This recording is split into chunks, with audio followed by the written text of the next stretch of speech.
connaît qui ont été mobilisés, qui ont 52 ans, parce qu'il faut aller les chercher, ces militaires-là. Et eux, ils nous disaient maintenant, on ne veut plus sortir. On ne va plus au club de sport, on ne va plus dans les restaurants, on a peur dès qu'on a un contrôle de police pour un excès de vitesse ou pour un stationnement gênant, parce que, eh bien, on peut très bien se retrouver du coup devant un centre de recrutement. Ils ne vont même plus dans des clubs de sport. Et écoutez, il y a une anecdote quand même. Il y a à Poltava un centre d'entraînement, entraînement pour des civils, entraînement militaire pour des civils, et les civils payaient pour faire cet entraînement militaire. Et il nous disait à cette époque-là, parce que on ne veut pas être complètement désarmé quand on va arriver à la guerre. Eh bien, ce centre-là d'entraînement pour civils, il est vide actuellement. Parce qu'en fait, les civils se disent, mais si on va dans ce centre, ça veut dire qu'on veut aller faire la guerre. Et là encore, on va recevoir notre convocation pour être enrôlé. Donc vous voyez ici, cette peur, elle est vraiment palpable. Et puis l'autre conséquence, eh bien, c'est une fracture vraiment profonde dans la société ukrainienne. Parce que d'un autre côté, les recruteurs, qui sait?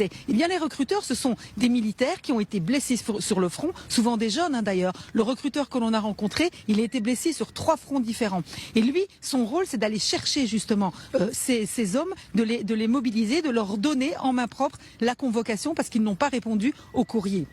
Eh bien, lui nous disait, nous on comprend pas, nous on a été blessés sur le front et on voit ces gens qui sont là, qui sont planqués. Donc voilà, il y a une vraie fracture dans la société ukrainienne et c'est vrai que ici c'est le gros problème que Volodymyr Zelensky doit affronter en ce moment.